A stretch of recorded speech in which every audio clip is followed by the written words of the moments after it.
Halo, assalamualaikum warahmatullahi wabarakatuh. Buat sahabat belajar berkebun semuanya, selamat datang kembali di channel kami, yaitu seputar tanaman ya.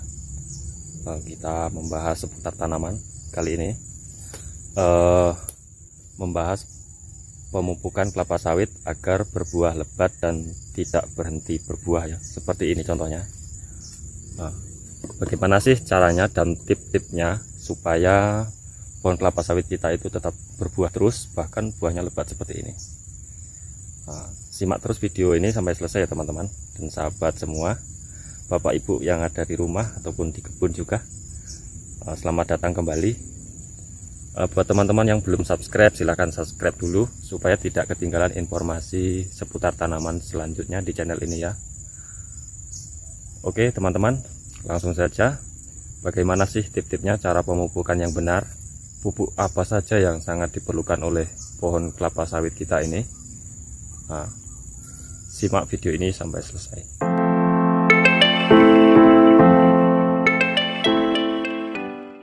Nah, pupuk apa saja yang sangat diperlukan oleh tanaman kelapa sawit kita ini teman-teman? Di sana ada pupuk dolomit, pupuk TSP, pupuk urea, pupuk KCl, dan pupuk boron ya teman-teman. Di sana ada 5 jenis pupuk yang harus kita berikan pada pohon kelapa sawit kita. Pupuk dolomit, pupuk TSP, pupuk urea, pupuk KCl, dan pupuk boron ya teman-teman. Yaitu borak gitu ya. Nah, bagaimana sih cara pengaplikasiannya pupuk tersebut terhadap pohon kelapa sawit kita ini?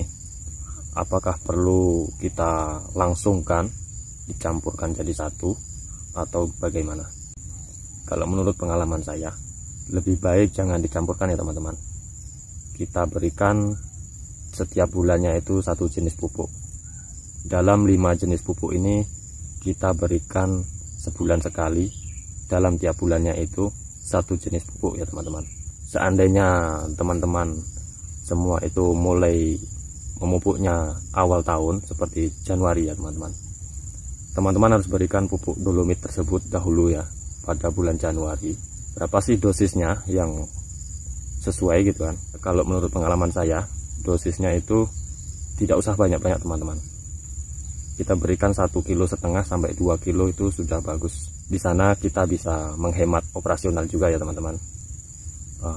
Pupuknya yaitu pupuk dolomit dengan dosis 1,5 kg kita berikan pada bulan Januari. Kemudian bulan berikutnya pupuk TSP ya teman-teman. Pupuk TSP ini pun sama ya, kita berikan sebanyak 1,5 kg pada bulan Februari. Dan selanjutnya seperti itu juga teman-teman. Selanjutnya bulan Maretnya kita berikan pupuk urea ya, kita berikan sebanyak 1,5 kg per pokok tentunya ya teman-teman. Per pokoknya itu 1,5 kg, dan itu pun jangan terlalu banyak ya teman-teman, karena kalau terlalu banyak ya sangat berpengaruh pada tanaman kita, nanti bisa overdosis dan tentunya juga operasional semakin banyak. Dan kemudian selanjutnya Aprilnya bisa kita berikan pupuk KCl ya teman-teman. KCl nya itu pun seperti itu, dosis kita berikan 1,5 kg untuk pada bulan April. Kemudian selanjutnya pada bulan Mei itu kita berikan pupuk boron atau pupuk borat. Nah, pupuk borat ini pun tidak bisa kita berikan bersering-sering ya teman-teman. Pupuk borat ini cukup kita berikan 1 tahun sekali saja. Kalau menurut saya ini ya teman-teman ya. Kalau menurut saya kita berikan 1 kali saja dalam 1 tahun. Yang penting bisa rutin pemupukannya itu. Nah, kemudian di bulan 6-nya ini atau bulan Juni. Di bulan Juninya ini kita hentikan pemupukan teman. Kalaupun teman-teman masih mau memupuk lagi, ya berikan pupuk organik ya. Lebih baik kita berikan pupuk organik ya, seperti kalau di sini sebagian warga sini ya, ada mereka juga berikan sejenis pupuk jangkos ataupun tangkos itu ya. Nah, itu lebih bagus, karena kalau kelapa sawit ini terlalu sering kita berikan pupuk kimia, tentunya nanti akan berefek buruk juga teman-teman. Kandungan zat tanahnya itu nanti menjadi zat asamnya itu terlalu tinggi, apalagi lahan teman-teman itu di tempat rawa itu sangat sensitif sekali teman-teman. Lahan rawa jangan terlalu banyak diberikan pupuk kimia, nanti akan lebih tinggi zat asamnya itu akan lebih tinggi teman-teman. Selanjutnya di bulan Juli baru kita berikan lagi pupuk dolomit. Nah, seperti yang pada awalnya tadi, Juli kita berikan dolomit, Agustus TSP, September terus kita berikan urea, Oktober baru kita berikan lagi KCL. Nah, setelah Oktober, November, November itu baru kita berikan boron. Nah, tapi kalau menurut saya borak itu tadi cukup 1 tahun sekali, jadi November tidak perlu kita pupuk, tidak masalah kalau menurut saya teman-teman. November, Desember tidak perlu kita pupuk, tidak masalah. Lebih perhatikan lagi ke lahan seperti semak atau bagaimana, harus kita basmi. Gulma-gulma itu harus diusahakan di piringan pokok sawitnya itu kita basmi. Nah, kemudian disambut lagi tahun barunya teman-teman, tahun kedepannya tentunya mulai Januari lagi. Januari kita berikan dolomit. Nah, apa fungsi dolomit itu teman-teman?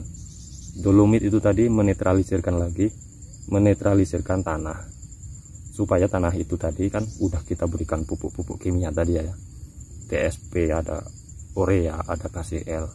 Nah, supaya zat asamnya itu hilang teman-teman. Dolomit untuk menghilangkan zat asam, jadi tanah itu netral, kembali netral. Ya seperti itu teman-teman. Kemudian ya seperti semula tadi, baru kita berikan lagi TSP, kita berikan lagi urea, kita berikan lagi KCL, kita berikan lagi boron atau borak. Seperti itu teman-teman, berkelanjutan seperti itu terus. Yang penting rutin, tidak perlu kita campur jadi satu, setelah itu tidak pupuk lagi. Kalau menurut pengalaman saya seperti itu, kita pupuk sebulan sekali, yang penting rutin. Januari sampai Mei ya teman-teman. Untuk Juni bulan 6 kita berhenti memupuk. Tentunya seperti itu akan lebih menghemat biaya teman-teman, karena di sana ada dosis yang tidak terlalu banyak. Kunci utama yang penting rutin. Seperti halnya kita setiap hari makan ya teman-teman, harus rutin seperti itu. Biasanya kita makan 1 hari 3 kali, kemudian tidak makan kemudian tidak makan sama sekali, itu akan terasa berontak ya teman-teman. Seperti halnya seperti pohon kelapa sawit ini, apabila tidak kita berikan nutrisi ataupun pupuk secara rutin, tentunya dia pun kurang produksi.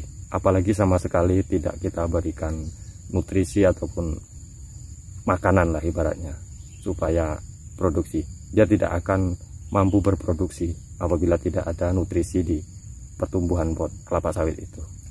Mungkin seperti itu teman-teman. Tapi sebelumnya saya mohon maaf, bukan berarti saya menggurui ya teman-teman, bukan berarti saya sok pandai, tapi saya sedikit berbagi pengalaman saja.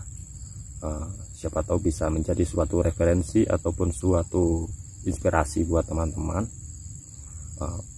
Pohon kelapa sawit itu pupuk apa saja yang sangat diperlukan, yaitu tadi ada 5 jenis pupuk-pupuk dasar ya teman-teman. Kalau teman-teman mau memakai pupuk dari produk-produk lain nggak masalah, kunci utamanya pemupukan itu harus rutin, itu saja. Begitu teman-teman. Oh ya teman-teman, jangan lupa like dan subscribe supaya tidak ketinggalan informasi selanjutnya. Kami sedikit berbagi pengalaman saja, bukan berarti menggurui ataupun sok pandai.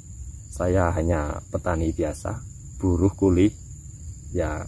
Saya hanya ingin berbagi pengalaman, semoga saja bermanfaat buat teman-teman semua. Terima kasih. Assalamualaikum warahmatullahi wabarakatuh.